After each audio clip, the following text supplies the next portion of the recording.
Okay, now it says we're good. Check this. Live. Uh, that's my son. How's it going, everybody? Just give me a minute. I'll make sure it's up. And happy Sunday to you all. So we're going to do a live stream here. I'm going to be talking to Randy Kastner of the Blades of Steel Festival. We're going to get the rundown about the fest, and I want to pick his brain about a couple of metal takes. I don't know. Now this dude ain't answering his phone, of course.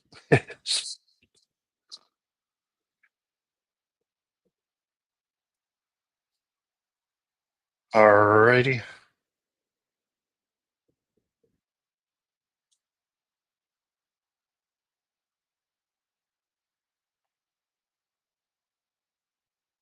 So all right, I'm just going to add you, bro. It's not telling me nothing. I don't give a shit. Hopefully it just saves it as a video. Sure. All right, man. How's it going, dude? A little tired today, a little tired. Yeah, were you down in Chicago last night? Yeah, since Thursday. Our club, he has a yearly party and it like rotates around the country. Last year it was San Antonio with that Dismember show. The year before it was Milwaukee. The year before that it was Albuquerque, New Mexico. And then for 2 years, because of COVID, we didn't have it. And then before that was like North Carolina, New York. It gets around the country. I don't know where we're going. I don't know where it's going to be next year yet, but we'll talk about it over the next couple months or whatever. And then they'll have the party. And it's usually bands, food, and good times, record shopping, sightseeing. Like if you go to the Bay Area, you're going to want to go across the bridge, Every city or area has like a couple cool record shops. So that's always part of the travels. And you pick up an album and then 10 years down the road, you'll tell stories about where you got that record, Yeah, totally. You were saying Morbid Saint was the headliner this year? Yeah, last night. Yeah, they were probably the biggest band along with Levidity, an old brutal death band from Illinois. They were the headliner Friday night. This year's lineup was mostly death metal. Last year it was like Appreciation, Morbosad, Whiplash, Militia from Texas, Dismember, and then like regional type bands, New Mexican bands, San Antonio bands, a combination of stuff. Every area has a little bit different flavor, Yeah. Well, that's cool, man. Yeah, we are we're 3 weeks away now for Blades of Steel. Yeah, 18 days. Yeah, it's the pressure's coming. So I have just a few things to do. I have a schedule jotted out. I just want to make a poster of it. I got to send out information to the bands because I have a form letter, kind of a PDF file that I have every year with like stage setup, backline gear, when they need to be there, what door to come, where to park, all that kind of stuff, who to see, like who's in charge of the stage, who's in charge of this, because I have a small crew that helps me every year. Okay. It seemed like it would be, I was looking at the Crucible, like it would be pretty cut and dry, right? Like it is. I mean, the first year we did it there a couple of years ago, I had a plan and it worked really well. So we just kind of go back with the plan. The only thing that really changes are the bands and maybe some of the gear. The rules pretty much stay the same unless somebody abuses something. Like every other fest I go to, there always be one guy from some band that's always backstage all weekend when it's clearly marked, you can be backstage the day you play, but there's always one guy taking advantage of the hospitality somewhere along the way. I see it. I see it at everybody's fest. They think they own the place because they played. And sometimes they're a no-name band. They're not even anybody like, like Chuck Billy or something. They're not anybody like high up in the status thing, They're just local yokel fucking taking advantage of stuff. And it's just like, no, we're not doing that. These kind of things on this level need to be very budget conscious. And I don't have extra money for some dude to drink all weekend, you know, when he only Yeah. played one day. I just Yeah. can't do that. I got to be reasonable. We only have enough money to get so much food. We can't sit there and just feed and drink everybody for all 3 days. That's not how the major festivals do it. Even bigger bands like Forbidden, they're brought to the, like if you play Waken or something, you're brought out from your hotel by a driver. You get your trailer. You're there a couple hours before your set, and then a couple hours after you play, you got to go. You know, Yeah. everybody's got a system for their housing, their plane tickets, their transport. It's everybody has their own system of what makes it work. And as you do fest over the years, you start developing things. You see things that didn't go quite right, so you change the rules a little bit to adjust to what you need. And if people can't follow that, well, guess what? They don't need to play. Yeah. You're not welcome anymore. Yeah, but like That's 99, really simple rules, bro. it is. It's real simple, but like 99% of the people are super cool. And you would think some of the bigger bands have the ego. No, it's a lot of times smaller mid-level bands. And I'm like, really? You know? Yeah. You know, All right. Well, let's go ahead and let's take a look. So here's the poster itself. yes, So 22 your head, bands over 3 days. Yeah. okay. And has it always been at the Crucible? Has that been your spot? No, no, I had done my old fest, the NYDM Spring Bash from 2010 to 2019 in various like club size venues in Milwaukee, depending on who was open. Sometimes buildings went out of business, so you had to find a new spot. The first two Blades of Steel I did at the same venue called Club Garibaldi's in Milwaukee. It's a cool place. It sounds good, but it's kind of tight. And there's no really Okay. cool backstage area. It's just a shitty basement. Oh Um, yeah. there's just, it's a cool place, but it's not conducive to 300 people. You know, you got one small bar bathroom, you know, beer Yeah. lens can be a while. I do shows there still, but you got to kind of be careful. But the crowd always looked big and it looked nice and packed. So there's advantages of doing things in Milwaukee, just like there would be in other areas. But I just wanted to have more room and a good spot and what I thought would be a little more convenient for people. And sometimes it is like in Madison, the hotels we use, the venue and the airport are all within 2.5 miles of each other. So it's super, super convenient. You can Uber all weekend and not even need to rent a car, you know? Or Yeah. if you're a walker, some people like to get up and run, you know, like people that come to the fest. So they run around and walk a couple miles. It's nothing to them. But bands, we transport them back and forth within our ability. And some of the bands, like a Crip Sermon type band, you just pay them and they'll take care of their own stuff, you know? Yeah. Some of, They're pretty close by, correct? no, they're actually from like Pennsylvania, but just, you know, Okay. So they got, some of your younger bands are more savvy when it comes to getting around cities. I don't know, like High Command can get themselves around. The Crip Sermon are guys that get themselves around. Some of the older bands like to be driven around. right. Sometimes if a band's going to be here, like Dexter Ward, when they came from Greece last year, Manulis's band from Up the Hammers, they had buddies from Chicago that would drive them around. Say they were no extra work for us. They did everything themselves. All I did was pay for the flights. You know, they went and did things with their friends, and they found buddies to take them around. And a lot of band dudes are cool like that, but sometimes you gotta take care of others, you know. Yeah. So your headliners need no introduction, obviously. Everybody knows Warbringer, Satan, and Incantation. They should. Uh yeah, right. Really kick ass for me. I haven't seen this band since probably the early 90s. Atrophy. That's gonna be really awesome to see them. Um Vicious Rumors dropped off, right? So now we get Void. Yeah, Vicious Rumors, Jeff from the band broke his arm or shoulder or something on their last day of tour in Europe. And Oh, okay. I caught wind through the grapevine, and then of course a lot of times the booking agents don't really communicate with you, and they announce things or talk about things, or you find out through the underground. You know, your friends tell you, and it's like, Right. oh, really? I'll Oh give you a shit. I'll give you a great example. I had Cancer set for this lineup this year, and Maryland Death Fest did too. Their manager contacted, Ryan and them from that fest, but nobody ever bothered to like let me know. I read it on MDF post, so I had to go dig myself and find out if I was canceled too. Oh, geez. Like, what kind of respect is that?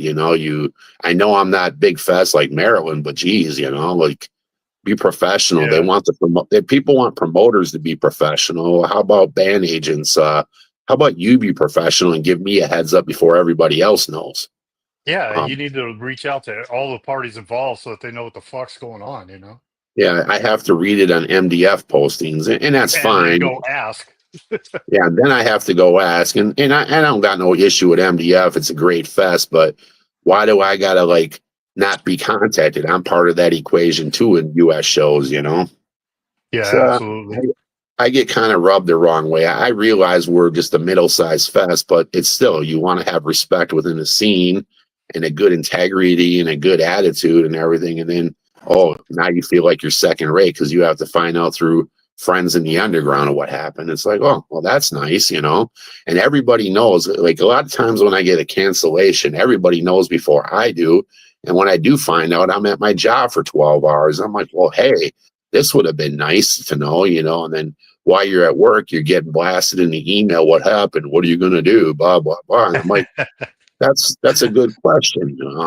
What am I going to do? And what can I Yeah, do at the moment? I don't get the heads up like other people do. So I think it's pretty disrespectful at times. yeah. Well, I'm glad they're filling in Void. I didn't get to see him at Hell's Heroes because they were playing that little fucking closet upstairs room that nobody could get in. And Yeah. then in Tulsa, I don't know how I fucked the times up, but I thought that the doors opened at 5, but no, Void went on stage at 5. So I got there at 5:30. They had just ended their set. I'm like, shit. So I Yeah. finally get to see him. I had plans to go to Tulsa, but I had some family things I had to deal with a few weeks later, so I couldn't justify flights to Tulsa and flights to family business. That has to come first, and my dad. So I Yeah, missed out absolutely. on him. I missed out on him, but for like the last year or so, I've been seeing the hype on him. I really love the sound. It reminds me of Sanctuary, Annihilator, them Yes. kind of bands. Yes. Um, so I've been trying to get him to come here, and I was told no a few times, but then when Vicious Rumors dropped off the tour, the band that was touring with him, Labyrinth, a thrash band out of Texas, they were still Yeah. trying to salvage their tour, and Void is going onto that Dark Angel tour like a week later. Yep. So as far as I know, they're coming up here. They extended their early tour 4 more days to play my fest. Then I think they're going to head towards Los Angeles and book some dates so that they can join the Dark Angel Sacred Reich Hyrax deal. Yeah, that's going to be out here in Berkeley. We're going to that. That's going to be sick as fuck. Yeah, I bought a ticket. Ours doesn't come around the area till it goes to like Chicago on October 3rd, I think it is. So, but that Yeah. tour we get Interceptor, and that was a band I had considered booking earlier this year. But then I heard of Antagonizer, and I'm like, you know what?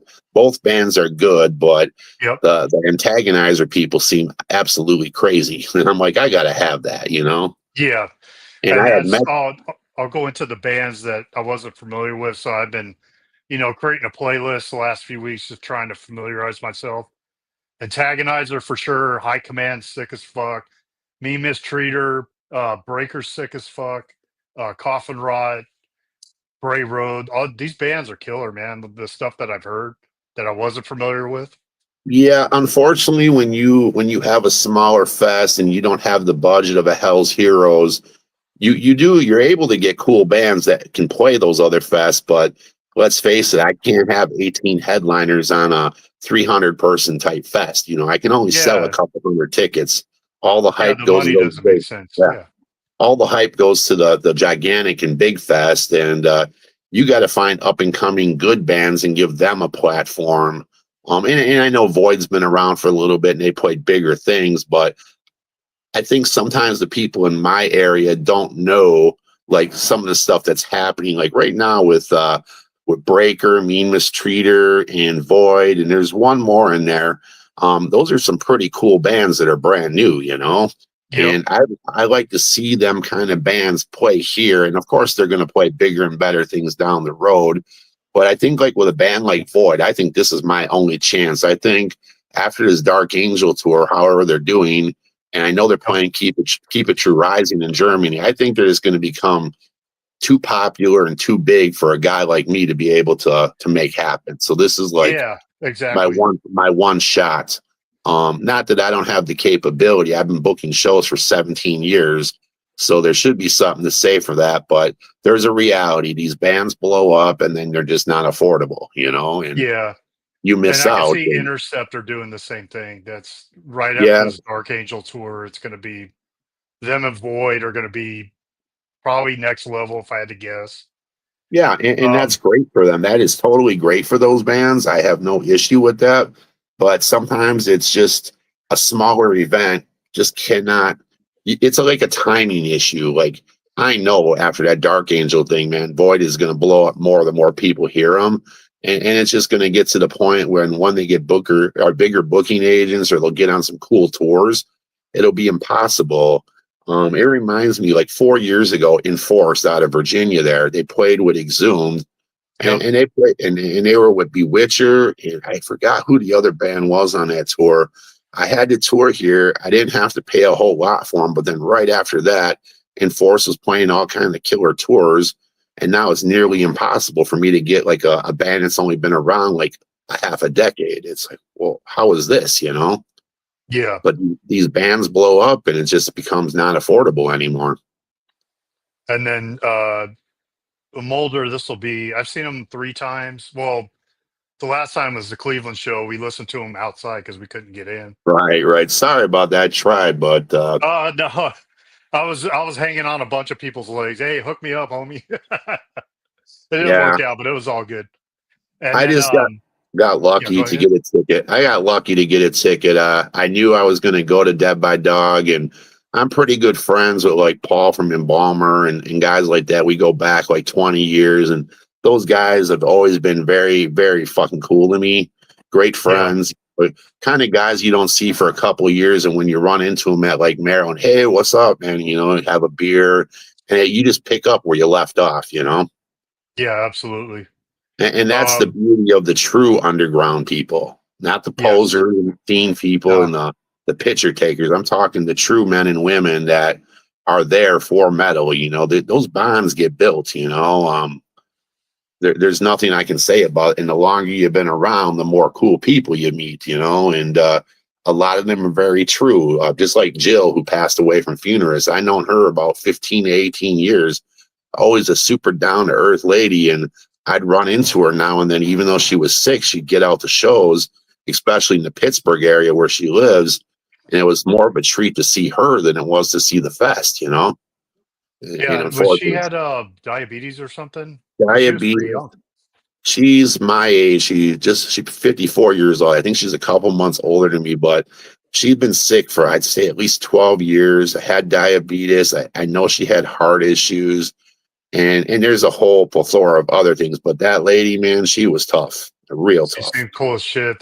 I see so Yeah, many posts on Facebook about her. So I we don't just, think anybody can ever say a bad word about that lady. Not at all. yeah, She's so nice, and it hits you in the gut, man. It just really sucks. But like I said, I'd go out to where she lives for other fests, and she'd make it out, and I had more fun talking to her than actually being at the fest because, again, in this underground with the true underground of people, and it doesn't matter the genre of music, some of these people are the most genuine, kick-ass fucking people you'll ever meet. And like I said, I could not see you for 3 years and we'd pick up right where we left off. Like, yeah, hey, how and you been doing, man? yeah, absolutely.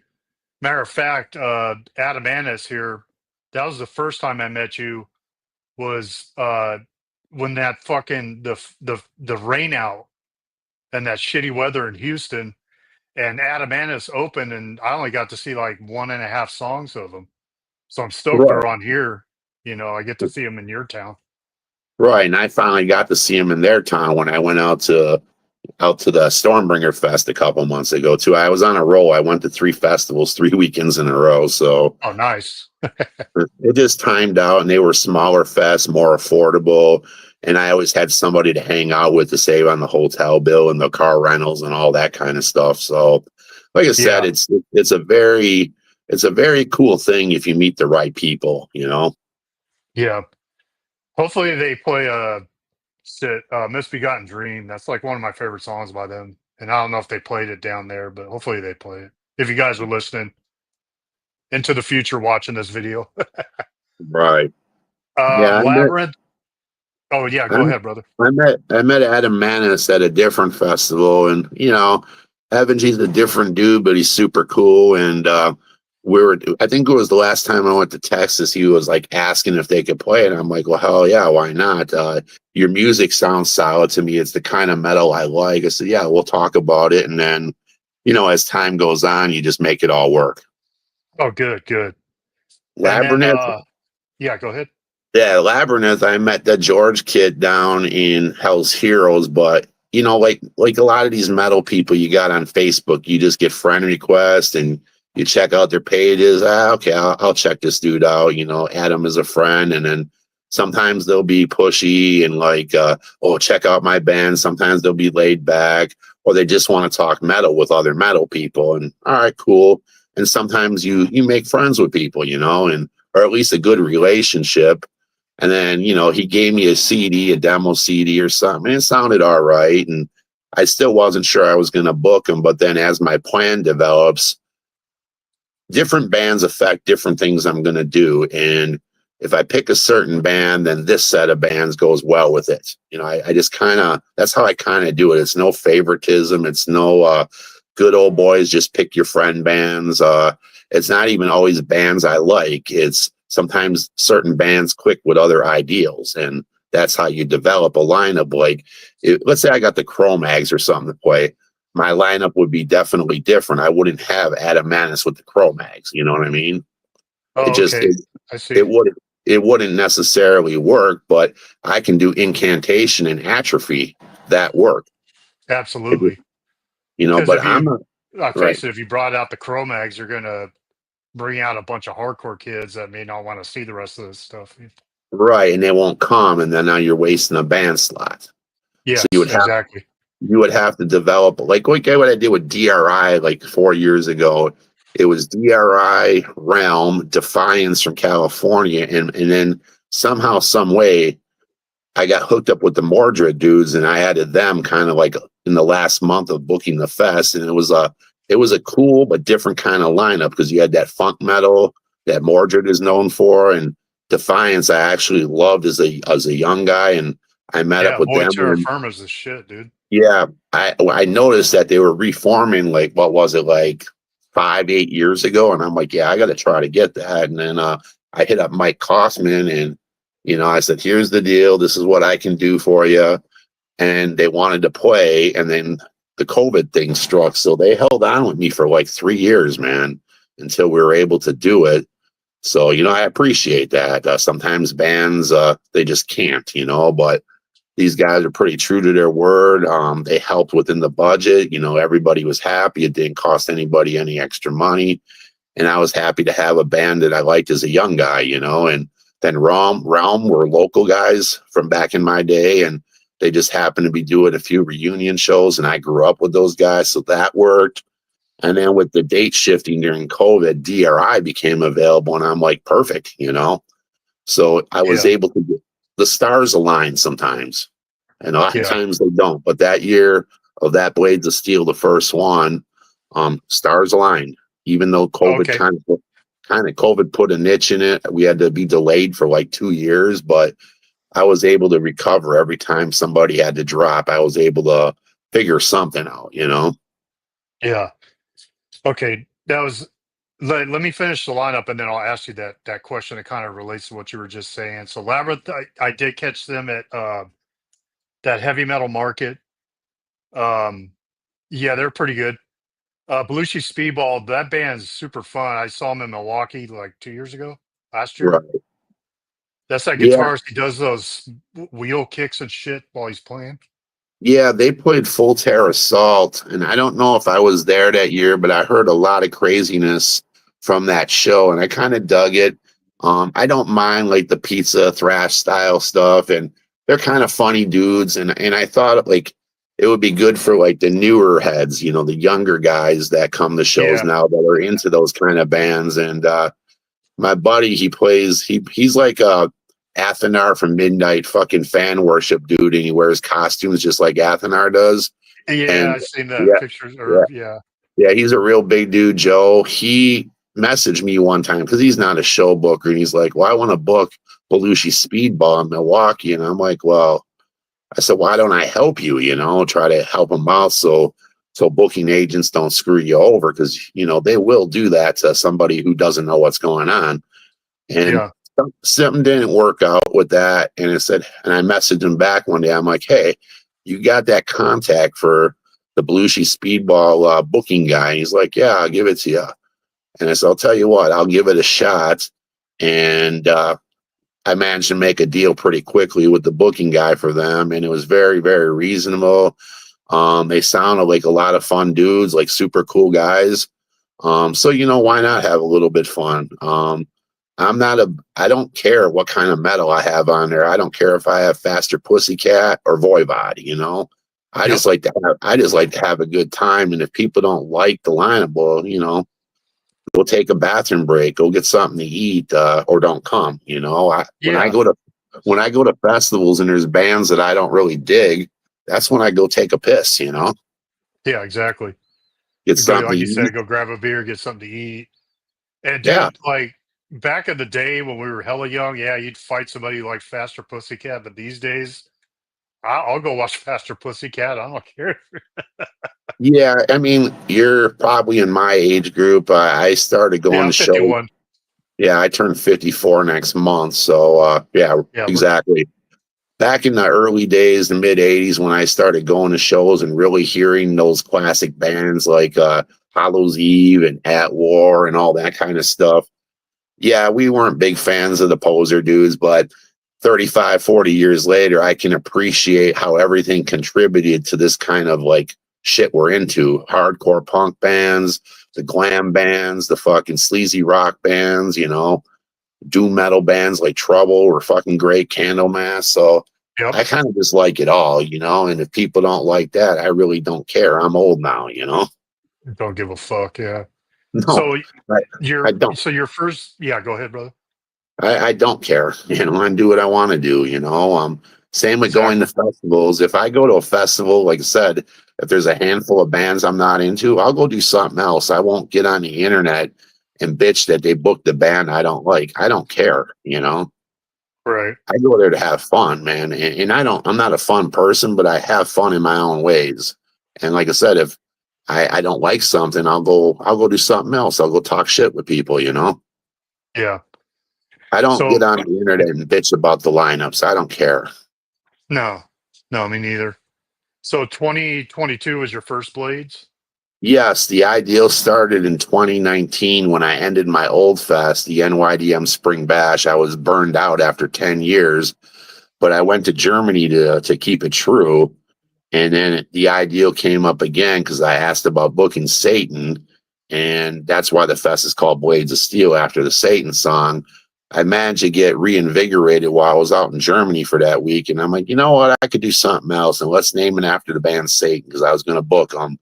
And then, well, COVID screwed that up too. So Yeah. finally, like 6 years later, this is going to happen, you know? So, um, you know, sometimes you just get tired of things and you just want to try something a little different. And, you know, I tried something different. It does okay. Things could be better, but what can you do? Sure. So does Brian live stateside now? I From Satan? believe, I believe he's like in Virginia or something of that nature. I haven't really ever talked to him much, but you know, when you're friends with everybody and you hear what goes on, I'm pretty sure he's in the U.S. Okay. It just did they toured like the last 3 years straight, like all around the states. So I was like, I wonder if he's stateside, like he just has American musicians, but I don't know. I No, never really no, dove into. no. Satan pretty much has a lot of the OG lineup, or at Oh least shit. guys Okay. who are relevant. And yes, they have played a lot of the festivals and have done a lot of tours, and they've done that since they reformed like 13, 14 years back. Yeah. I remember going to see them in Chicago in 2014 when they were first coming back. I just always liked the band. I remember being a kid and buying a Satan record and not knowing what to think of it, you know? I Yeah. bought it for the name, and it definitely was a different kind of music that I didn't expect it to be, but things grow on you, you know, just like Surathon Go or Manila Road. Yes. You don't know 100%. you don't know what to think about it, but then it gets you, you know, it gets you. You find stuff you like about things, and it's like, yeah, that's cool too, you know. Um, Yeah. and Surathonga is a great example of that. yeah, 100%. it was cool, but like I don't like to like not follow through.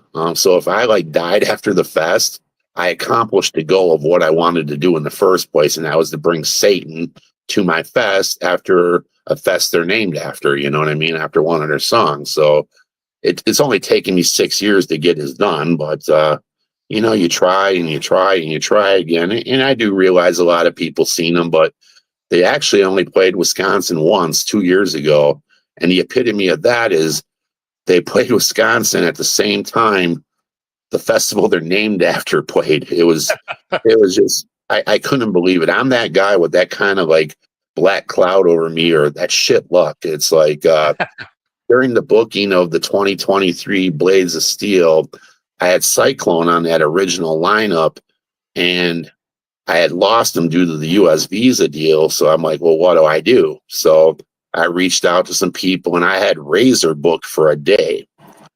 And then that fell apart. I don't know what the deal was. And then I was offered Violence. So I went ahead and booked Violence to replace them and have a more potent lineup. Yeah. Well, at the same time, I was catching wind that Venom and Satan, and I want to say it was Ringworm, were doing a tour. And when I made some calls, wouldn't you know it, they're playing Milwaukee, 80 miles from my fest, on the same Friday of my fest. And if things could have worked out differently and somebody would have maybe threw me a bone, Violence would have never got booked. Venom and Satan would have been on that fest. And it wasn't meant to be. And it did. It kind of hurt both parties' turnouts too. So sometimes people aren't like on the up and up. I hear what's going on, but sometimes I just can't make it happen because other people make it happen. And then now you got competing shows with bands that could have fit right on my bill, you know?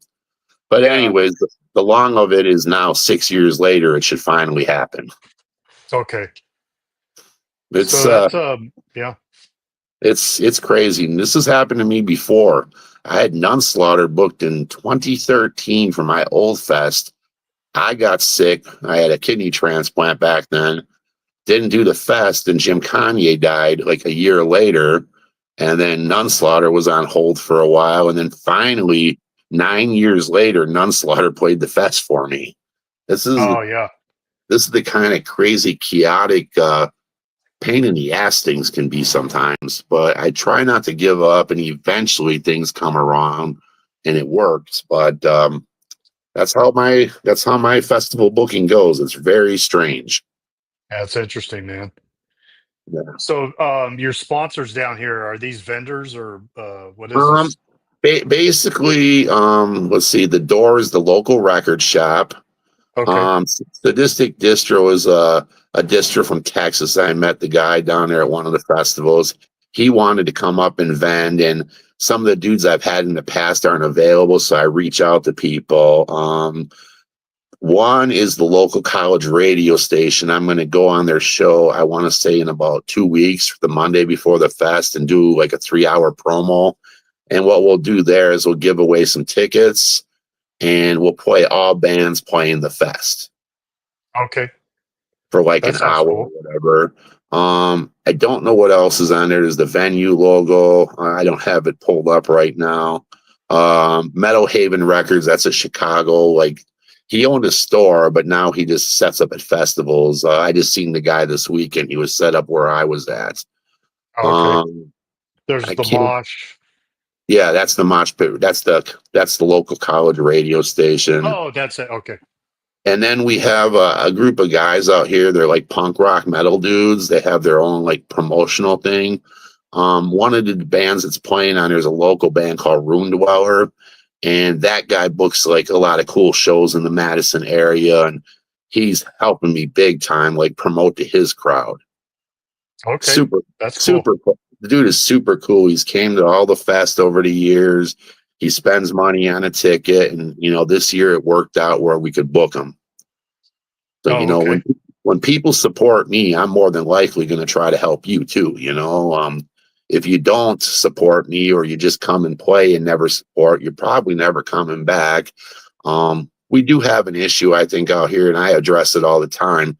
Localish type bands want to play, but then when you ask them the question, hey, are you going to come out even if you're not chosen? Then you hear crickets. So you know what? I'm not going to help them either. So it's got to be a community. It can't just be me doing everything, me paying for everything. You got to stick together. You know what I mean? You got to come out and support things. If you played the fest in the past, hey, it would be nice if you come out the next year, even for one day, so that another set of bands could play. I think sometimes the community factor gets lost with people. And I'm well aware. I get to where I can to support too. I'm the one promoter that I think I went to 10 festivals 2 years ago and 8 last year, buying tickets, not asking for freebies, not asking for backstage passes, and I would go promote my fest at their fest. Yeah. But I don't see a lot of promoters doing that either. So I'm a different. I think I'm a different dude. So we have a brand new one here in Sacramento. I talked to the dude running it. He's this guy Matt. He plays in Abhorrency, this local band, and they have Sadistic Intent as one of the headliners, and Caveman Cult, and not Demiser, but whatever the other guys' bands are.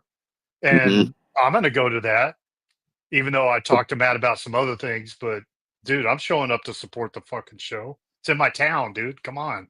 yeah, that's pretty bad when like you live like in the radius of a cool fest and you don't give it the time of the day, but then you fly to Europe. It's like, well, thanks, Yeah, dude. that's horseshit.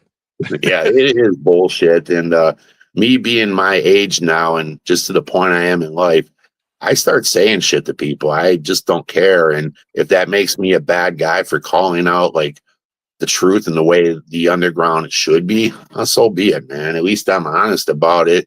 And I don't like say I love you to your face and then stab you in the back. I'll just tell you to your face, Yeah, absolutely. And you're not liked for that sometimes, but that's okay. Who cares? Yeah. Okay, cool. Did I cover everything for the fest? Anything else that I missed? Nah, not really. I mean, it's a good time. Anybody who's played it, including major bands like Violence, Riot, Exciter, even bands I did in the past on my old fest like Possessed, Whiplash, Bongzilla, Artillery, you name it. I've had a lot of cool bands over the last 15 years, and it's a real meat and potatoes kind of fest. It's not flashy. It's not to be having a big fucking party. While you can party and drink, it's not about the party. It's about heavy metal, where sometimes I see other things about being the scene in the scene type bullshit. Yeah. The Dead by Dog Fest was a great example of the kind of fest I like to go. It was all fucking diehards there, Cool as fuck, man. I had so much fun there.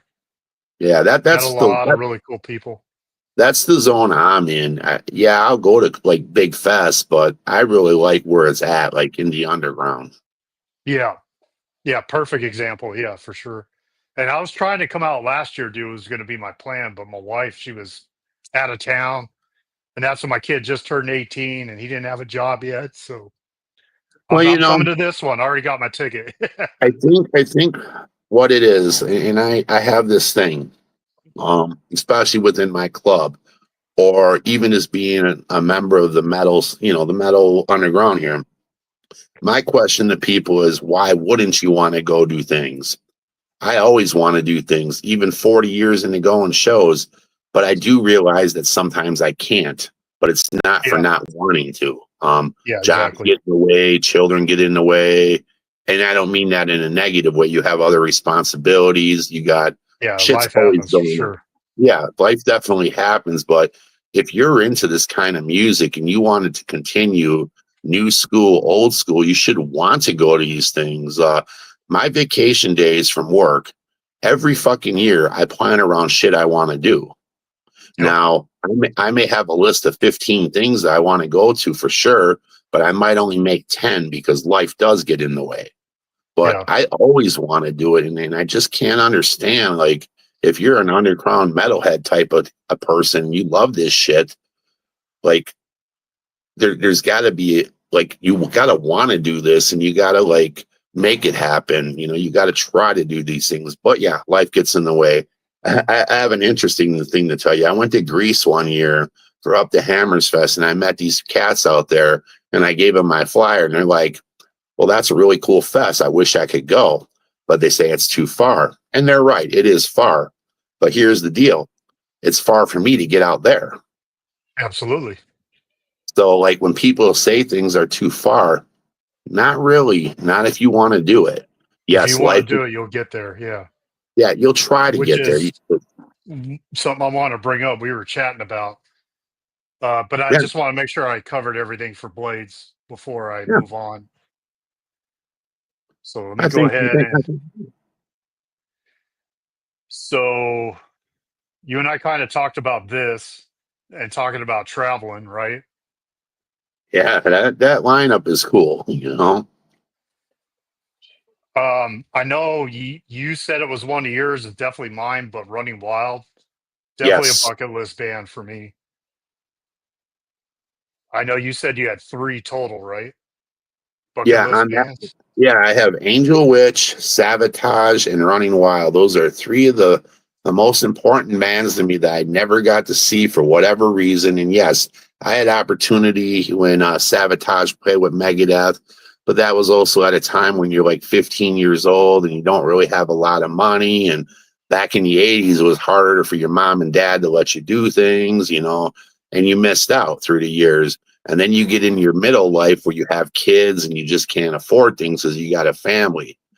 But now we're to the point in our lives, and these bands have been around way too fucking long, too, 40 some years, and time is running Yeah. out. Look what happened. Look what happened to Ozzy, man. He's 76 years old. He passes away. The Yep. last time I seen Ozzy was a long ass time ago, but I made sure I seen Ozzy Osbourne in some form or fashion. And we went to that Black Sabbath 2016, that number 13 album tour or whatever. We went to that. Again, it's one of those things. If you want to do it, you're going to do everything within human power, and you should want to do these things. But like, I've been fortunate enough to see most every band, and if there is a band that I haven't seen yet, that's a treat too. You know, I just would Yeah. really, really, really like to see Sabotage and Running Wild, and I'm not sure they're going to play the U.S. I Yeah. know a little, Running Wild for sure is never going to do it. right, and they played in '85, but that was about 6 months before I started being able to go shows. So when they played Voivod, Celtic Frost, Running Wild. Yep. And Running Wild had a rough trip here, and they vowed to never come back here. And it's 40 years later; they're not coming back here. So you're gonna have to catch these bands out in Europe. And sadly, they were playing Barcelona this year, but I couldn't make it with Sabotage, and I didn't make that Barcelona Rock Fest because it was just kind of I didn't have enough time or money to do this. But Yeah. That was it for me. I was like, I wanted to go to that one too. Just Running Wild, Sabotage for sure. But yeah, it was too early in the year, you know? right. And a lot And of times when these tickets go on sale, I can't be on the computer. I'm at my job where I'm not on my phone and I'm not on a computer. I'm running a machine. You know, I can't just, like, some people have jobs in the office and all that, and that's great. They can order tickets and I can't. I can't do shit because I'm working a real physical pain in the ass job that you're not on the internet, you know? yeah, and then when I was messaging you, I was out in Reno and I was trying to pull up the pricing on the phone and it wouldn't fly. But I guess when I got home and I guess they got their systems fixed and I think it was gonna be like $450 for the whole fest, US dollars. Right. Now, somebody like you that's been to Keep It True, been out to Greece, been out to these fests, what kind of money am I looking at if I try to be as cheap as possible? Well, obviously, you got to find a decent airfare that's not going to take you 2 days to get to. In my limited experience, I think I've been to 6 European festivals, and I went to Mexico once a few years back with friends. But the main thing for me at this age, I have like 4 weeks of vacation a year, and I can't spend like 4 days traveling. So what Right. I have to do for me, living in Wisconsin, I have to fly out of O'Hare in Chicago because that's a big major airport. And then I got to try to see what I can afford. And I always go for the direct flights if possible, because then it's like an 8-hour flight to most of these places, from Chicago to Barcelona, Chicago to Frankfurt. But then the problem with it is sometimes these tickets are $1,500, but I can only afford a $700 ticket.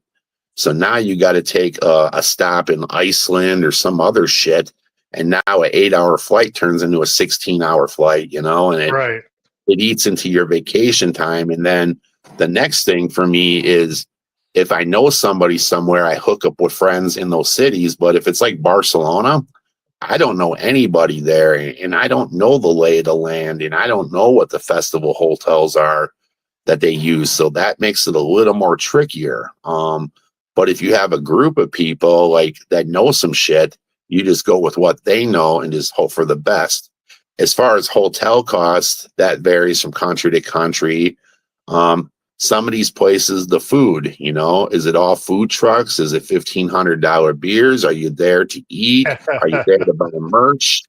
You Yeah. know, you got to make decisions. Like lately, I've been going to fest still, but I haven't been able to swing as much merch as I'd like to. Like when we were at the Hell's Headbangers store, I bought maybe 2 CDs, but I would have loved to buy about 15 records. But Yeah. I only bought the shirts, dude. I got out of there pretty cheap.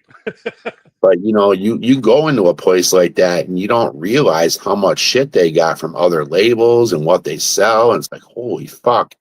And like, Yeah.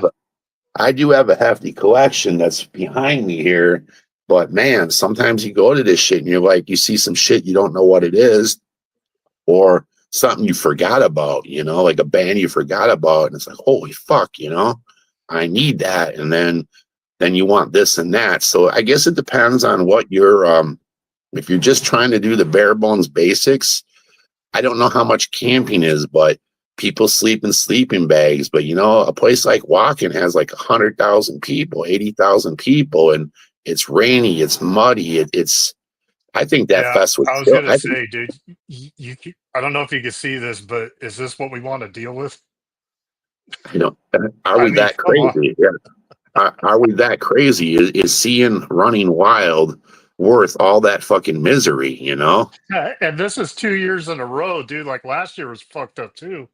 Yeah, it's like I think the best way for me to handle this shit is like somehow be part of a band that's playing. Like, let's just say, like for you, like if Exhumed was playing that, somehow work with your bandmate and see if you can be roadie or something. You know, even if Yeah, you let got me to pay. carry your shit. Or, but even if you got to buy your own flight, at least when you're with the band and you're at their hotel sleeping on the fucking floor, at least you get shuttled into the backstage area where they're at in their trailers, you know, at least you get a little bit. You got to have some sort of connections. I think with my health conditions and the pills I have to take to stay alive and just that fucking misery out there, I think that shit would kill me. Yeah. And am I crazy enough to fucking like go to see 3 fucking bands I love that are on my list? But am I willing to die for this shit? You know, All right. I'm I'm crazy, but I don't see any kind of fun being soaked all weekend and being all muddy and like things being unsanitary, people pissing on the ground or the outhouses. Is the food safe? You know, man, that's a lot to worry about. I had a kidney transplant 13 years ago.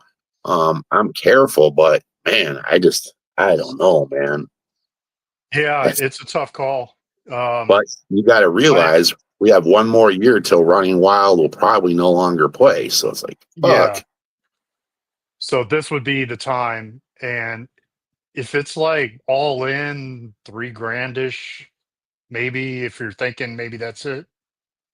Yeah, I mean, you got to like do a lot of homework. You got to find out where the hell this is held, what cities to fly to. Germany does have a cool train system, so that could be an advantage getting from like, let's say you had to fly to Berlin or something. I don't know where this is exactly located in Germany, But you fly to the biggest city by there, that'll be the cheapest. But then you find out local transportation. You talk to friends who've been to this place. Like there's a band called Alleyway up north. The guys in that band have been to Waken so many years in a row.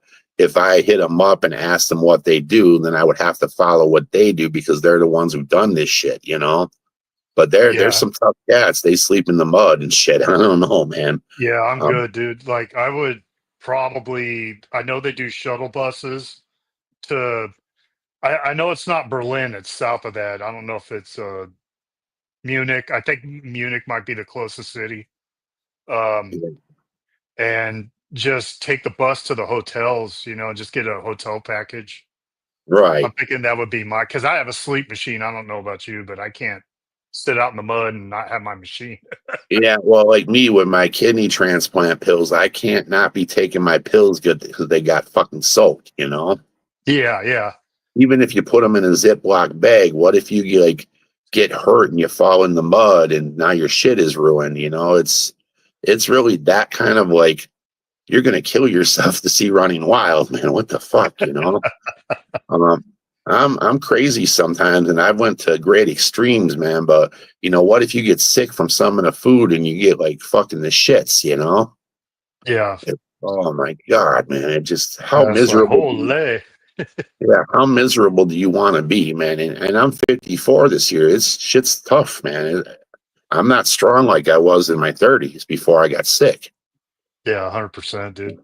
Another weird thing I want to do too is I want to see the band Europe in Europe. Yeah, that would be cool too. I saw their name pop up. I've Yeah, always they're been on. a big fan of them. I don't know if I've been a huge fan, but I have this weird fascination with seeing the band Asia in Asia. I want to see Toto. I want to see Toto in fucking Africa. Africa, Like, yeah, do you know how amazing that would be? And I know they finally played down there. And I never been a super Toto fan, but damn, but you know how badass that would be? Like how like monumental. It's like seeing a new pope named or something. yeah. It's like So it's rare. yeah, it's like one of them like life-changing kind of moments in time. Like there's certain things that happen in our lifetime that are so monumental, like 9/11. I still know exactly where I was when all that shit was going down, and what I was Absolutely, doing. dude. So imagine seeing a band like Toto in fucking Africa or the band Asia, somewhere in Asia, or like the whole weirdness about wanting to see Europe in Europe. I feel like it's the end of the world type shit. Yeah. Like you could So it just just, die.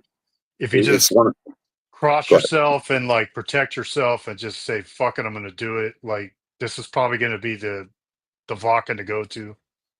Yeah, if I was ever gonna do it, I don't even care who else is playing. I don't care. I don't even know who's playing. I think I seen Def Leppard and In Flames on there. That's Yeah. cool, but that's not. I would go to see three bands, Yep.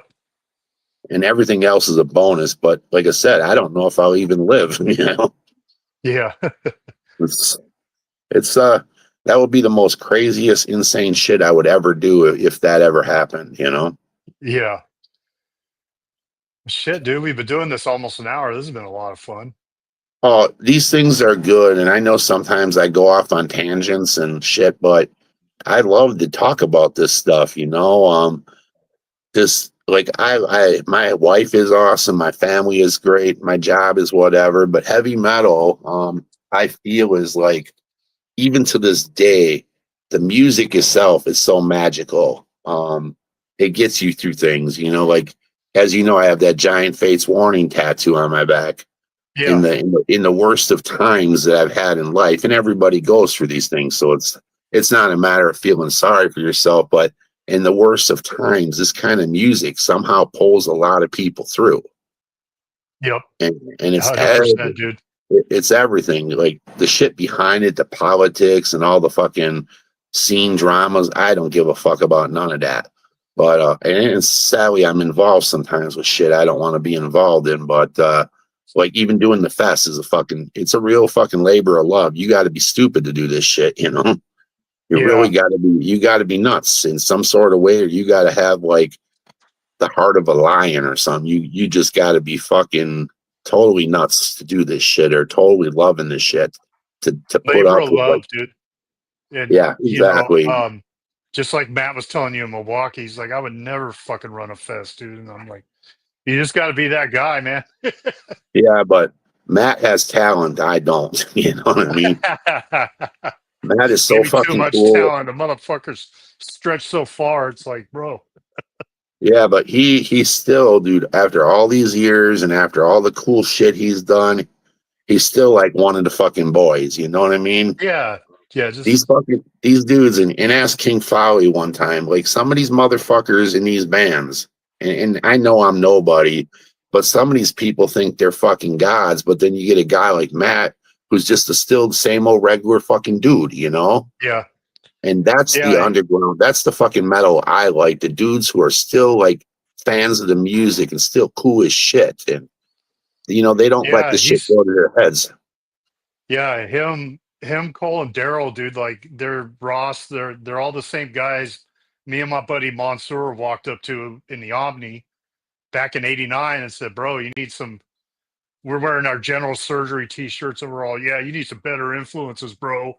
And that's how we just became friends. Like, just, and it hasn't stopped since. And you're right. The same fucking people to this day. Same Right. motherfuckers, man. Right. And that's the thing. Like, you know, like some of these bands are groundbreaking and great, but some of these dudes who are like, let's say Dave Vincent, for instance, Morbid Angel, early Morbid Angel fucking rules, but he acts like a cocksucker, you know? And let's say Glenn Danzig. Danzig albums were great in my early days, but I don't give a fuck about him no more. I like the people like Paul Speckman from Master. I like Yep. Peter Hobbs from Hobbs Angel of Death. King Folly, Dawn of the King Dead, you Fally, know? cool as fuck. Dawn of the Yeah, Dead, man. cool as fuck. And the thing is about like King Folly, he doesn't like certain bands, but he doesn't fucking say you can't listen to them. You know what I mean? Yeah, Like what whatever. you fucking like what you like and bust each other's balls and have a good time. Jill, who passed away from Funerus, Sharon from Duquetta, the Embalmer guys, Brian Baxter. The list goes on of some cool motherfuckers, you know. Even Yeah. like guys like Mark Shelton from Manila Road. I booked him once, like 11 years ago, and I know he died 4 years later. But every time I see Manila Road, that fucking dude remembered my name. That means to me that they fucking have heart, and they're in it like for the right reasons. Like they just love this shit, and they actually genuinely make friends and give a fuck that you help them out, you know. But you get a band like Dying Fetus, they don't know you next week. It's like, oh, Yeah. and I get it, you meet a lot of people, but I meet a lot of people too. So I don't know. I just I have my opinions on things, and sometimes they're not popular, you know, but that's where I want to be. I want to be like the Matt Harvey, like type of cool fucking dude, same dude for 35 years, you know? Yeah. Never change, man. Just be you, Yeah. man. Yeah, just be Us. cool shit, man. Just regular dudes, man. Fans of the music, even if you are in a band. I seen Jason from Origin last night. He's still a cool fucking dude, the singer. The dudes from Morbid Saint, you know, them dudes are all still cool and they get to do cool shit sometimes, you know. You name it, of all the bands I've booked or been friends with, like Anvil, them dudes too, always been super cool. I know sometimes people don't like people, but they've always been great to me. Yeah. So, but So just, I don't fuck around and burn them on their deals. I pay them what the bill is, even if you lose, you know. yeah, totally. And speaking of scene drama, I was going to run this by you real quick before we get out of here. Let me share this fucking thing. So I ran this little poll here on my channel, and I was asking, should I make a video about a show that might get canceled because of the ban? I think it might good, but it might draw some unnecessary attention. Now, you don't go through this phenomenon where you're at. These Um, which motherfuckers out here will shut a show down for which farting which in it. which fest? So I don't necessarily want to say, but you'll be there. It's not the fest. It's a band playing the fest. They're going to be playing in uh, uh, a short flight that would be cheap enough for me to go see the band because I won't be able to. I can't make it out. It's during aftershock weekend, basically. All right.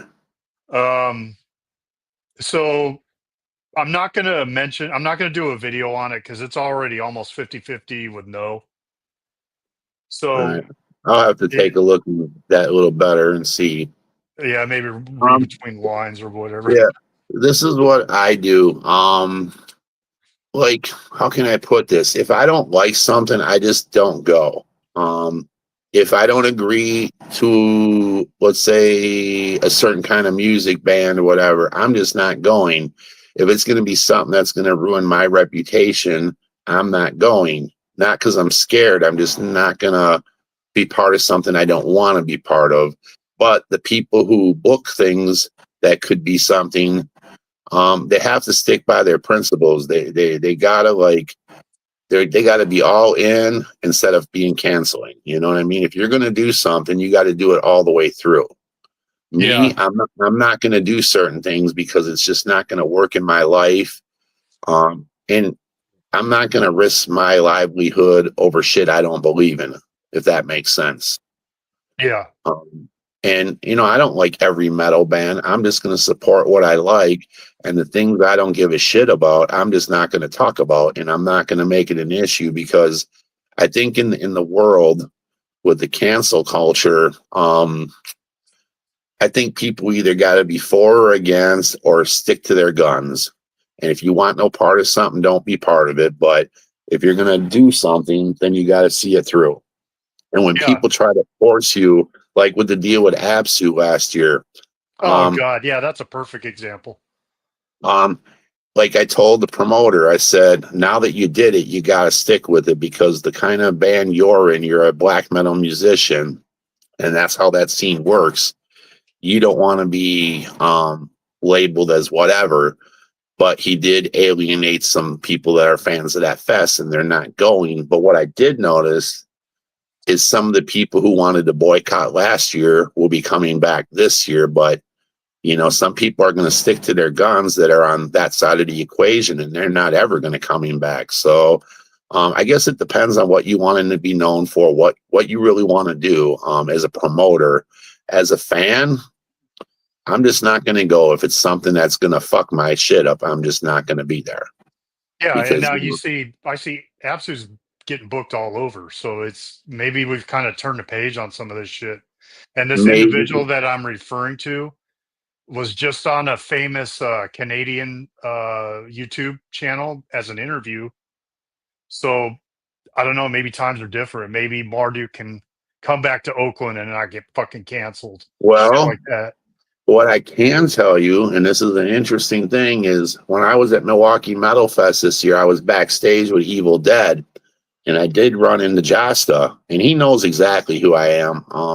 And I'm not always special, but he knows who I am because I got kind of pissed when they started this fucking festival back up. Yeah. That I imagine it organization, after all that that work you did. Yeah.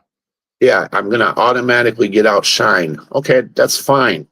But why can't you like bring on a local guy as part of the team? Because I'd be willing to help him out with my knowledge. And Milwaukee Metal Fest was the first metal fest I ever went to in 1987. It meant the world to me. And yeah, later years it got diluted and all that other shit, and that's fine, whatever. But if you're gonna start this shit over, how about having a local promoter involved as part of the team, just as like moral support or logistics or bring whatever experience I have to the table. And he sat down and we actually talked about Marduk. And I told him, I said, if you book him, you're going to have to stick with that. And I know you're in hate breed, and I know you got, your fan base has this and that. I said, but you got to stick to your guns. If you're going to do something, you can't be a cancel person. You know what I mean? Yeah.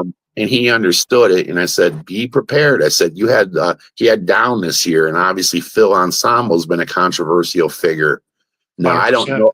I don't know Phil, and he might be a super cool guy to people he likes, but he might be like just a drunken racist guy. I don't know. But I said, you've already kind of laid it out there because I knew that there was people here. And I don't blame them. They believe what they want to believe. But there were people like really talking shit about Milwaukee Metal Fest because of Phil Ensemble. And then what happens there is they apply that pressure to local people and local bands. And then you have that issue there, and then the scene gets divided, and all this other sort of shit there's offshoots of things that happen with the left wing and the cancel culture. Then you're not going to be able to play at venues, and a lot of the venues in this area are owned by like alternative type folks. And the people I've talked to, like even the Crucible, it's like a gothic fetish club normally, and they're definitely all left wing people. But you got to respect their space because they're the ones that own these places. So you got to work within the things. If you're going to do like something sketchy, then you got to do it like at a motorcycle clubhouse or something.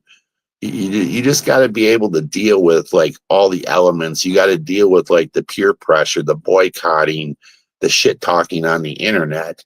And I told him, you already went past that window with having Phil Ensemble on this fest, because I seen local guys and girls who are part of the left wing type of community, that type of community. And that's big in a lot of cities. There's lesbians and gays that own these clubs. There's left wing people that own these businesses. And you got to be able to deal with the consequences of your shows getting shut down. It doesn't make it right, but those are the people in control of the venues, all that bad press, good press, whatever you want to do. So I told him, personally, I wouldn't do it because I don't want that kind of deal in my stuff. But I told him, if you're going to book a Marduk, you're going to be able to face that blowback, just like Christian did with Absu. But I also told him, now that he booked him, he should keep him on the bill because you can't backpedal. Yeah. You got to be one way or the other. But like me personally, I'm not going to book band. I'm too small. And I have too much of my own money invested in this shit. And I can't have my life ruined because I want to be booking maybe a sketchy band. I'm just not going to do it. I'm just not going to do it. And I'm not going to go to shows that I don't feel is going to be suitable for what I do. Now, that doesn't mean I'm scared. I'm not going to be part of things that's going to fuck my life up, but I'm not going to rip on like Metal Threat or anything like that.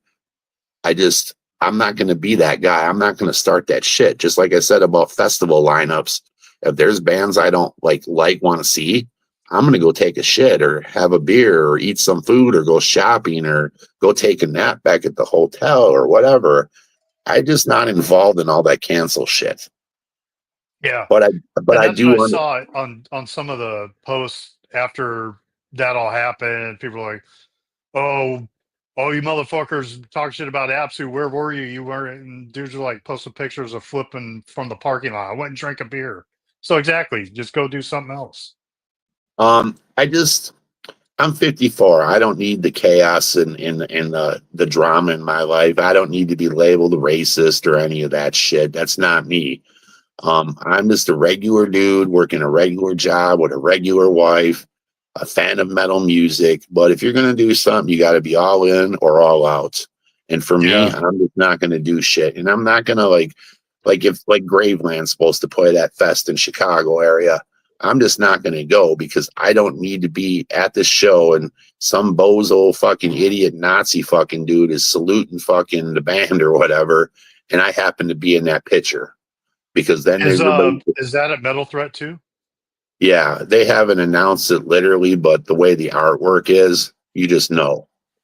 Yeah, well, there's definitely two bucket list bands on there for me. Like the smaller underground, Disaster's one of them, but that is Aftershock weekend. But I know you're gonna say Disaster 2016 when they played MDF. I did one of the 4 U.S. shows for Disaster, so I'm good there. Yeah, I know, but Aftershock's 10 miles from my house, dude. Yeah, why not? Me, and I can't speak for Jasta, Marduk. Do what you want to do. You know what I mean? It's supposed to be a free country, but I know from my life, the world that I'm involved in, my club is multiracial, and I know all kinds of people from all walks of life. I just don't get involved in that shit. Okay. I don't booking a flight and the shit get canceled. That's what I'm worried about. Well, that's the thing, and Dunsky, he's done some cool Metal Threat things and it's been cool. But the thing is, like with all the US visa issues that go on and all the cancellations, I'm not always willing to buy a plane ticket, spend $400 for a festival ticket, and then not be able to see the bands I wanted to do. And not saying that the replacement bands aren't bad. I just sometimes don't want to waste my money. Yeah. Like the people going to Metal Threat, they're going to expect to see all those bands, but you know damn well the week of the fest, there's going to be visa issues. There's going to be bands getting turned back at the border, and he's going to have good replacements. But do I want to spend $200 a night or whatever it is for a hotel room, $400 for a festival ticket to just not see what I wanted? Yeah. And that's why I probably won't be going to this. It's not that big of a deal to see this band. And honestly, bro, I'm going to so much stuff this year and possibly Waken next year. I don't need to go up to Seattle. Yeah. And that's an irony. Like what Marduk, I've seen him. I've seen him on that Blackest the Black tour with Danzig and Possessed back in 2000. No, yeah, it's not that band. Trust me. It's just it's something like that. You just kind of read between. Yeah. Like I said, there's a famous Canadian dude that interviews bands. He just had his interview with this guy. So you guys can go figure it out. It's not hard to figure out what I'm talking about. I haven't been on the internet much the last few days. Jot through YouTube, but that's just my take on things. If I don't want to be part of something or see something, I'm just not going to go. But I'm not going to ruin everybody else's freedom, left or right wing or whatever the fuck. I'm just not like even Christian. I've had issues with that dude, but his fest, like a lot of people, like this dude is backed himself in the corner. If he doesn't get sabotaged, people are going to say that this fest isn't as cool anymore, and then he's going to run the risk because he's raised the bar so high. Are you talking about Sanctuary? Well, Sanctuary's fine, but no, with Hell's Heroes Fest, after getting Sodom, how the hell do you top that? You know what I mean? It's pretty fucking hard, yeah. Right, and he started with Sanctuary, and I forgot who's even on that fucking lineup already, but Udo. Dirk Schneider, yeah. I've seen Udo at least a half a dozen times, so I don't give a fuck. Well, we've seen him on the boat, bro. We just saw him. And I don't enjoyed know how that. the fuck I didn't run into you. Well, it's a big ass boat, but like Sanctuary is gonna be all right. That'll be cool. But I know people are waiting for Sabotage, and you know how much they fucking want for a US show? Did they announce Sabotage? No. But he was looking into it, and a lot of the people on that thread, they want Sabotage. But you know how much they're asking for a US show? Probably a shitload of money. $175,000. What? Yes. Isn't that like fuck? That's like Megadeth money or something. Yeah, but you know they haven't played the US in a million fucking years, and they're gonna get the fan base of the TSO and all that shit, and you're gonna have some of your diehards. But like even a festival like Hell's Heroes, if they don't get like a Sabotage type band, it's going to be a downgrade because these fucking idiot fans, and I don't mean to be a dick, but these fucking people are so entitled. Read those threads sometimes. Like we could have some of these bands on these smaller fests, you know, like what Bob has with the Legions of Metal or some of these others. Like there was a festival like a week ago in Seattle. I forgot the name of it. Soldiers of Steel. 2 Minutes to Tulsa, all those kind of like 200, 300, 4-person fest are not getting the love because the bar has been raised so high with Hell's Heroes. That's all people talk about is Hell's fucking Heroes. But never mind that Crip Sermon's playing up here. Never mind that some of these other bands are playing other festivals. All the Atrophy's playing my festival, but people are asking for Atrophy on his fest. I'm like, well, why can't you come to mine? It's much cheaper, and that's the problem. Like Christian's not a bad dude, but he's made that fest such a like scene to be seen in fucking fest, and these fucking idiot fan bases act so fucking entitled. That guy, if he does not get like a Sabotage type of band, he's gonna suffer the wrath that the rest of us get because people aren't gonna think it's cool anymore. He's gonna lose the fan base just like he lost people with the Absu booking. There was a lot of like left wing, gay type people, very liberal type people that didn't go this past year because of that fucking booking with their, with their do good politics. And I get their opinion. That's not my opinion, but that's their opinion, and their money counts too. You know what I mean? If you're going to try to like have a killer fest, you got to please everybody, and you got to be so goddamn careful politically, especially this day and age. It's not like the 80s where it was just about being evil. Now everything's super left wing, super right wing, super this, super fucking that. And you don't need that kind of like backlash. And I commend the dude, but at the same time, he's made it harder for the rest of us. Yeah, and that just blows my mind. Does fucking Wasp even ask for that kind of money to play?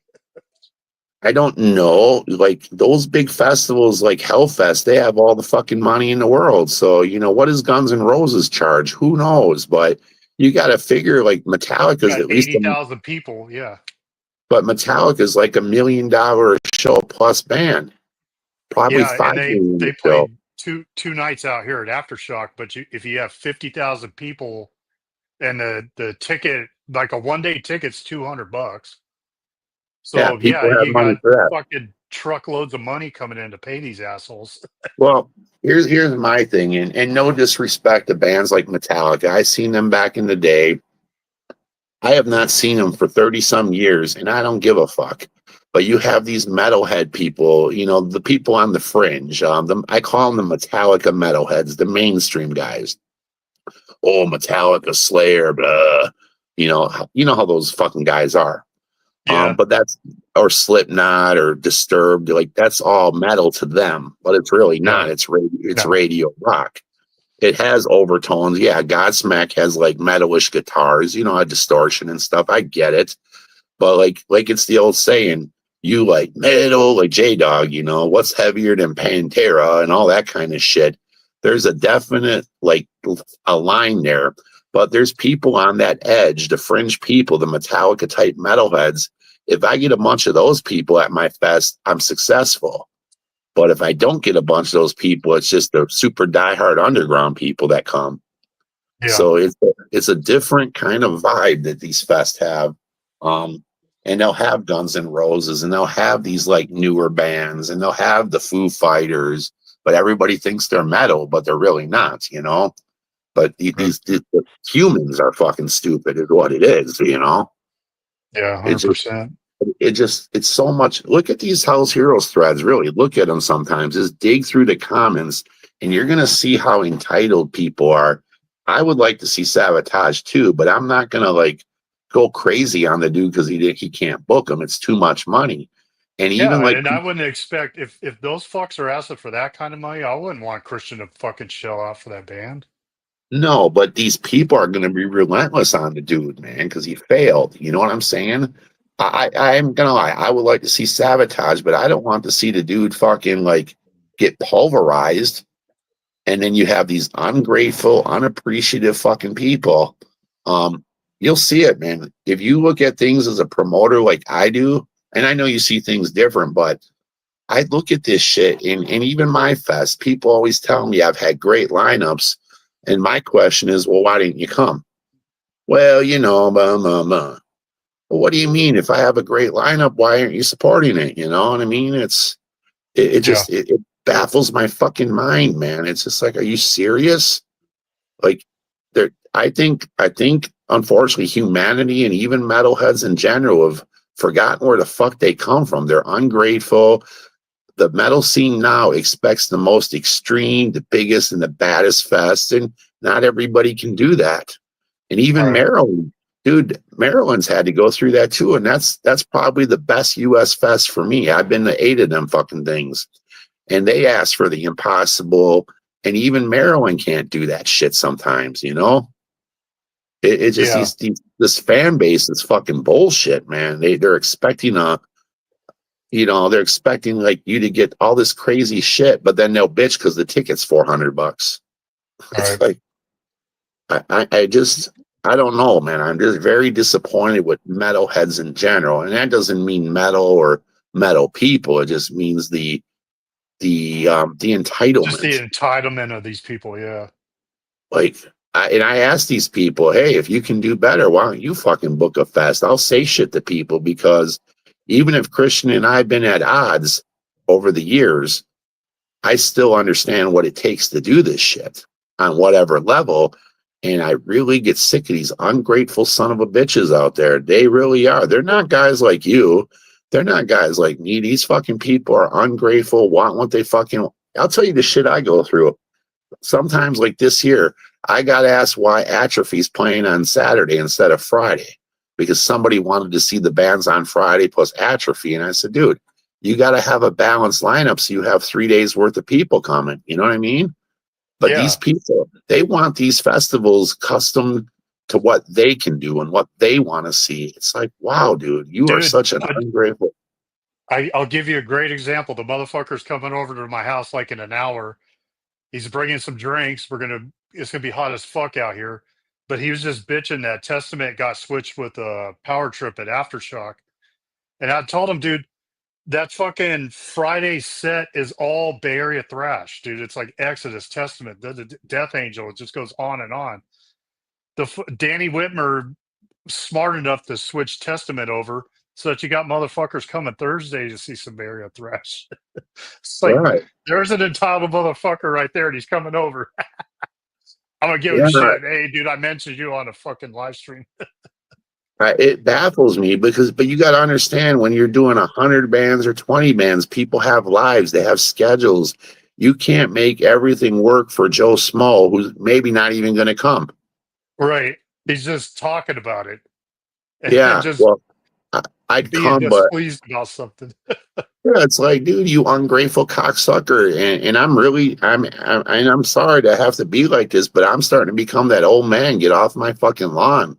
Yeah, And, clear your schedule, dipshit. It's just one weekend, you know? well, and that's the thing, like with our club, it's okay. It is what it is. But the people know, whoever's been in this club, I've been in it 17 fucking years. It's been around about 22. And it was going on in a different kind of form before that. Everybody involved with this knows there's a once a year gathering, party, meeting, cookout, bands, record shopping. 2014, we were in Oakland, Possessed, Grave Hill, and Attitude Adjustment played. You know, it was at that Oakland Metro, the old Oakland Metro deal where all the shit And got they're the busted. ones who shut down Marduk. Yeah. But we had this festival out there, and there was the Bay Area people. Harold was there from DRI. You know Harold that does all the Yeah. books. Yep. There was known metal people there, Gary Holt type people, when Possess was playing, and it was a good time. But you know, because of the Bay Area, you know, you have that Hyde Ashbury area. You have some cool record shops out there. You got the Bay Bridge. You know, there's shit to see. Alcatraz. You know, Yep. so like when we do these gatherings, like Milwaukee. You could go to that public market I seen you at. You could go to the fucking Sprecher Brewery, hit some record Which was shop. fire, by the way. Yeah, man, dude, you know, every town, and this is why I like festivals and metal, because I get to go do some other cool shit. Because of heavy metal, I've seen the Space Needle. I got to fucking drive over the Bay Golden Gate Bridge, dude. It's fucking crazy. It's scary Awesome. as fuck. But it was Yep. cool. I got to go to some cool record stores. I went to Berkeley. There was, I don't know what it was. I know there, what's that? Rasputin's or Amoeba, one of those two. I went to the Amoeba store and I fucking cleared them out of like old metal. This is like 10 years ago. And we went to Rasputin in Berkeley, I think it is, and we found some shit Yep. there. And we got to see like some historic ass shit, dude. It was cool. Everywhere I've been, you know, like New Mexico, I got to see this cool theater, you know. Houston, San Antonio, Miami, wherever we go, dude, and that includes Baltimore, you get to see some cool ass shit, you know what I mean? And you take it all in. And when you do those European fests, you get to see Munich or Athens, Greece, and the Parthenon and Big Ben. If you go to London and if you go to France, you get to see Eiffel Tower. And I know that's not very metal, but it's cool as fuck, you know, like I want to go to Egypt and shit so I could see the pyramids. How cool would that be? You know? Yeah. Yeah, for sure. So, you know, when our club picks these cities and we go do shit, like I went to LA a bunch of years ago in 2009. Possessed was supposed to play there, but the show got canceled. I had a plane ticket, and I never been to California before, so I said, you know what? I'm just fucking gonna go anyway. And I got to go to Hollywood and in the Sunset Strip, and I got to see cool shit. And then when I went to Frost and Fires, we went to that fucking Radiation Records in Anaheim, and you know, I got to see fucking the Hollywood sign from the plane, and I went to the Brady Bunch house, and you know, that's all part of like fantastic shit you got to do because you're a heavy metal. What if I was like one of them loser metalheads that works at a factory job that never does nothing in their life? And they like Slayer only, but because of heavy metal and in our love of it or whatever you want to call it, I've gotten to go to like 12 countries, and I've been to most every state, and I got to see the Whiskey a Go-Go and the Rainbow Room, where all that heavy metal, hard rock like history is. You know what I mean? Totally. If I wasn't a metalhead dude that does shit, I wouldn't get to see half the shit I do, and I'd be some loser drunk dude unhappy with his fucking life, his wife, and kill myself. You know what I mean? This gives you a reason to live, dude. Like, how cool is it? Even just that Hell's Headbangers thing, how cool is it to run into friends Yeah, that it's killer, man. Such and a talk good time. shit? Yeah, man. It just fucking hanging out, dude. And you know, it's not the I don't even know how to put it sometimes. It's like that's what you live for, because otherwise this world is really like a fucking shitty ass place with everybody's bullshit, you know, but it's a great escape, man. I was more than excited to see you. I'm like, hell yeah, dude. And other people I know from around, I was like, yeah, dude, this is cool, you know. I ran into Sam Biles from Pittsburgh, you know, and I run into people at this shit. And when you've been around the community like you have or I have for all these years, that's how fucking cool it is, man. Like when Hyrax comes back to Chicago, I booked him 6 years ago, and everywhere I see Caden at, he's like, he fucking comes and talks to me, you know what I mean? And seeing Caden as a kid, man, I was like, that's one bad motherfucker, dude, you know? Absolutely. But he's like 62 years old now, and he's still excited about heavy metal. Great fucking dude, man. Every time I talk to him, he's super cool. Yeah, that's what I'm talking about. That's the metal I like. The motherfuckers like that. The Matt Harveys, the Robin Masons, the John Tardys, the Rodney Dunsmores, you know, Tim Baker from Surathungo, Mark Shelton of fucking Manila Road, John Gallagher from Raven, you know, Lips, you know, all those kind of fucking dudes, man. Even the death metal bands like Ross from Immolation and shit like that, dude. It's like they're like us. Yep. That's the fucking metal that I like, man. So that's what drives me to do this shit. So, but yeah, this is fun, dude. I like doing this shit. I just like I said, I go off in tangents sometimes. And no, it's all good, dude. But we should that's do what this again. But I wanted to, you know, get this out there so people can get it back fresh in their heads. We are, like you said, Randy, 18 days out. I'm gonna fucking be there. I can't wait to see you. Can't wait to see the show. And I'll never say this is the greatest fest, but I will say it is the realest fest. Yeah. Like that fucking Dead by Dog. J Dog does have a little bit of an ego and an attitude, but you know what? That fest was all metal, dude. It was a great setup, great fucking vibe, cool fucking people. I had a great time there. Yeah, I really did. 100%, dude. You know, I got to see friends I don't get to see. I got to see the Hell's Headbangers Warehouse. I never knew what it was like. I was a little overwhelmed with the I didn't have enough money to do everything I wanted to do, but I tried, you know. That's why I didn't even flip through the shelves, dude. I was like, all I got is t-shirt money and beer money, and fucking that's it. When I went to Germany that first time 6 years ago, I was just totally perplexed by the metal market. The lineup was cool, but the fucking metal market was nuts. I'm like, holy! And I bought into, I don't know how many of them have I went to. I think I've went to 4 Keep It Trues now. I must have left with a total of 125 LPs over these 4 trips, not counting CDs and cassettes, because I don't see this shit at the local record shop. I don't see this shit at like a Maryland Death Fest. It's like all that fucking Eastern German European metal or original pressings of like Deicide Legion or I seen when I went to Greece, there was a Greek band called Crush. They're an old legendary Greek band. Their record, I got it for $70. I'll never see that in fucking America. But I picked that fucker up, and when people don't know what it is, and I explain the story of how I got it, how I heard about it, who gave me a hint of where it was, even talking to the fucking guy that owned the shop, there's a whole fucking killer story about how I got that fucking record, and people don't know the band. They're a very obscure Greek band, but it was fucking cool. It's like a cool story. I just lucked out. I have this one EP. There's a band called Quest. I was 45 years old. I went up to Green Bay, Wisconsin, because I had to put up posters for my festival. And we were hitting the record shops, and I was with my buddy, and there was going to be a show about 4 hours away in northern Wisconsin. And we got friends up there, so we were going to sneak up on them fuckers. Not tell them we're coming, just show up, That's the beauty of heavy metal, just showing up. And I'm like, dude, what the fuck are you doing here? Holy shit.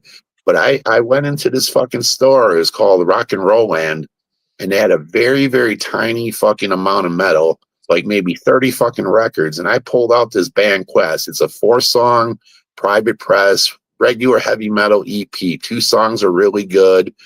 2 songs are so-so. It's a $300 plus record. I got it for $14.99, and after the sale they had, it was $12.65. I literally got out of that fucking building as quick as I could.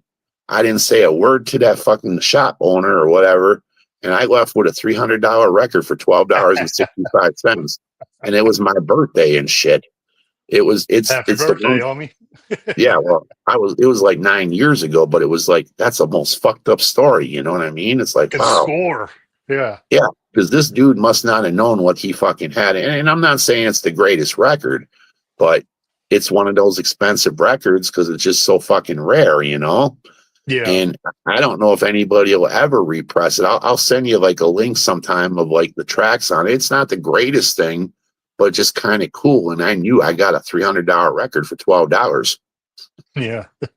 I literally didn't say a word to my buddy, and I walked right to the car. I said, let's get out of here.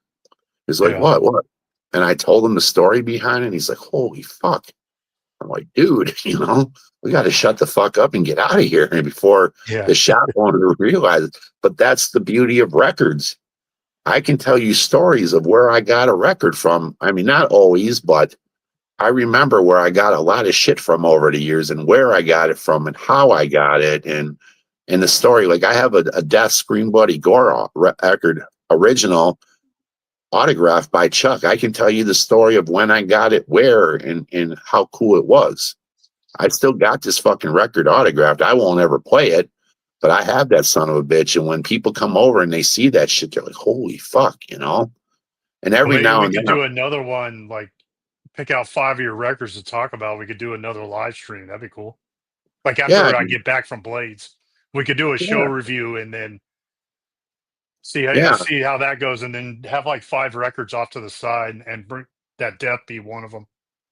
Yeah, and make it like the story behind it or how you got it, what kind of deal you got, just like that. And I'll use that Quest EP, fucking $300 record for $12.65, dude. It's like, holy fuck.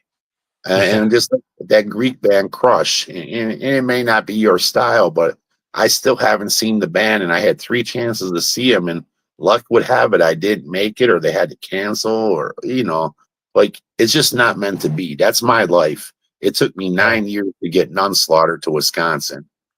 Why does it take 9 years? Why? That's the fucking, that's my life, dude. Everything is so much harder than it needs to be, and it doesn't need to be that way, but that's just how it is. If I could tell you stories of shit, dude, it's just like, you'd be like, damn, no wonder why you're a fucking prick, Well, and I do. Dude, I don't want to fucking keep you. Well, this is a good time, but that's cool, man. But let's do that. Let's do one after the fest. And yeah, that sounds like a good idea. That way I can keep doing these live streams. Yeah, pick out 3 to 5 records and hey, how do you get it? What kind of music is it? Blah, blah, blah. What does that record mean to you, Yeah, totally. Yeah. Dude, that's like super fun, man. Like, and again, I don't know everything about every metal band, but fuck, man, the shit I love it, Yeah. And that's the beauty of heavy metal. And that's the beauty of a guy like you. You could tell me about some shit and I'll go check it out. And now I like it. You know what I mean? We used to do that shit as a 12, 15-year-old kid with tapes. Imagine being able to do that shit 40 years later and still be excited about heavy metal in whatever form or fashion, dude. That's what keeps me fucking young. Even though I'm old and I hurt, I still like to do shit because it's very, very exciting, you know? Yeah. So, All right, brother. all right, dude. This All has right. been a lot of fun, homeboy. Yeah, man, it's a good time, and you know, I am straightforward, and I am gonna rub people the wrong way, but it's like it's called that passion, that intent. I want And people if to you, be excited. yeah, and if motherfuckers, if you can't get over it, whatever, dude. Oh, We'll find it's like, another scene to be a part of. yeah, I Gotta make have posts thick skin to sometimes. be in this goddamn scene. Yeah, I make posts of shit because like I can't. I'm in the wrong fucking time of the world now. I'm definitely old school, but like people can insult you, but if you get them back with a good slick joke or a good crack, they fucking cry and you're a bully. No, you're just fucking can't take it. You can Yeah, dish it dude. out. You can dish it out, but you can't take it when somebody insults you. Like my buddy Loser Bob, he's always ripping on me, but I got him good the other day, man. It was fucking fantastic, man. I fucking lit him up. And I'm not very witty, but that day I was on fucking fire, man. And I call him a largemouth ass, like a largemouth bass, you know. And he's the helper, so I make sure everybody knows he does the Legions of Metal, but it's the venue and Shane Merrill are the money people. Bob is the Yeah. helper, and he does a good job. I'm not going to say he doesn't, but he gets a lot of credit, but he has no real skin in the game. And what I mean by skin is money. Yeah. This festival this year is at 36,000, and I probably sold about $10,000 worth of tickets with 18 days to go. I'm in trouble, but maybe the gap will close. I don't know, but it takes a lot of risk, a lot of balls, and that's where I give J Dog credit. He didn't know what he was doing, and he spent his money, and it sounded like he got close to even, but he did it for the love of the metal that he loves. Yeah. But Bob, he gets all the credit in the fucking world, but he don't have no real risk. So I purposely make sure people know that he's a helper because he likes to act like he's the king of everything. Like, no, you're the fucking helper. That's all you are, is a helper. You're not, if you don't have 20, 30, 40, $100,000, $200,000, $1,000,000 like Maryland Death Fest puts into that. Them dudes do that for a purpose, man. You know, Christian does it for a purpose. And again, I don't always like to do because he started that fest right on top of mine the same weekend, but I have to give him his due respect. Yeah. He's risking his ass too. So you know what? I don't have to always like you, but I have to respect you because you're doing the shit and you're making it for us. Yeah. All right, So, brother. I got motherfuckers coming in my door now. all right, I will see you in 18 days, brother. and tell And then that we'll do dude. this again. Tell that dude I was talking shit about him. I don't care. Oh, he's just got here. I'm gonna get on his ass and he can watch the live stream.